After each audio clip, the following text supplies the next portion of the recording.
رسول مکرم صلی اللہ علیہ وسلم نے یہاں تک دوستی کے حوالے سے یہ فرما دیا کہ آدمی اپنے دوست کے دین پر ہوتا ہے، اس کو دیکھنا چاہیے کس کو دوست بنا رہا ہے، اس کو دیکھنا چاہیے کہ وہ کس کو، کیونکہ دینی طور پر یہ اثرات اس کے اندر آ جاتے ہیں، اور جس کی صحبت ہے اور صحبت کے ساتھ یہ ظاہری سی بات ہے یہ سب چیزیں آ جاتی ہیں اس کے اندر۔ امام ابن سیرین رحمۃ اللہ تعالی علیہ کے پاس جب دو آدمی آئے اور انہوں نے کہا کہ ہم آپ کو کچھ ایسی آیتیں قرآن کی بتانا چاہتے ہیں، آپ ہم سے سن لیجیے، آیتیں سنیں، اس پہ کچھ بات کرنا چاہتے ہیں۔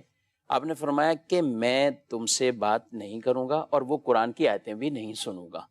اب آپ کے جو شاگرد تھے، حالانکہ امام ابن سیرین رحمۃ اللہ تعالی علیہ بہت بڑے عالم ہیں، ان کا مقام مرتبہ،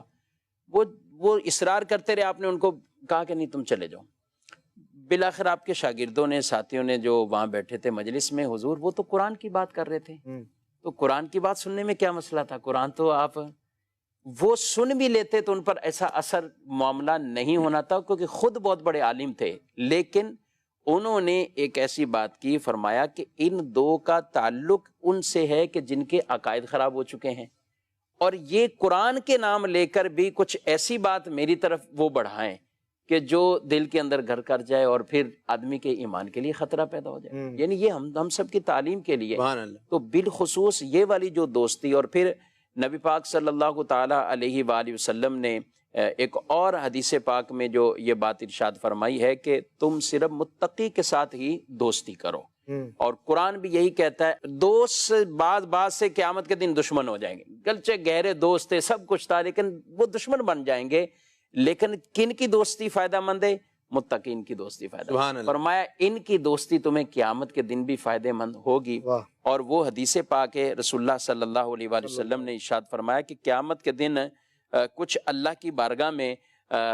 بڑا جسے کہتے ہیں نا کہ اصرار کرنا، کہنا، یا جسے مجادلہ سے تعبیر کیا گیا ہے کہ گویا کہ جھگڑا کرنا ہے، اور کس حوالے سے کہا جیسے تم دنیا کے اندر کوئی کرتے ہو اس طرح وہ آخرت کے اندر ہوگا کیا معاملہ؟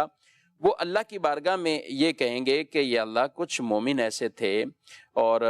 ہمارے کچھ ایسے بھائی تھے، وہ کیا کرتے تھے بھائی، کانوا یصلون معنا ویصومون معنا ویحجون معنا فادخلتہم النار، کہا کہ ہمارے ساتھ نماز پڑھتے تھے، روزے رکھتے تھے، حج بھی ہمارے ساتھ کرنے جاتے تھے، اور یا اللہ ان کو جہنم میں بھیج دیا گیا ہے، ان کو کیوں جہنم میں بھیجا؟ وہ اللہ کی بارگاہ میں نیک لوگ کہیں گے وہ تو ہمارے ساتھ، ہم گواہی دیتے ہیں ان کی، یعنی ایک طرح کی شفاعت کر رہے ہوں گے، جی ہاں، اور کہیں گے نمازیں، اور پھر ذکر یہی کریں گے، ان کے روزے ہمارے ساتھ ہیں،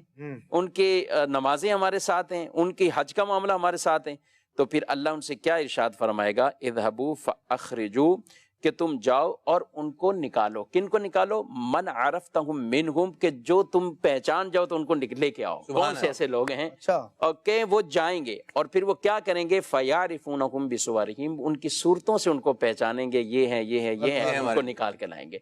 تو متقین کی، اچھے دوستوں کی، یہ ان کو قیامت کے دن بھی یہ فائدہ ملے گا، اور قرآن نے اسے بیان کر دیا وَحَسُنَ أُولَٰئِكَ رَفِيقًا، ایسوں سے دوستی کرو گے تو بہت ہی اچھی دوستی ہے۔ اسلام دوستی سے منع نہیں کرتا، لیکن دوست کا کچھ معیار ہونا چاہیے۔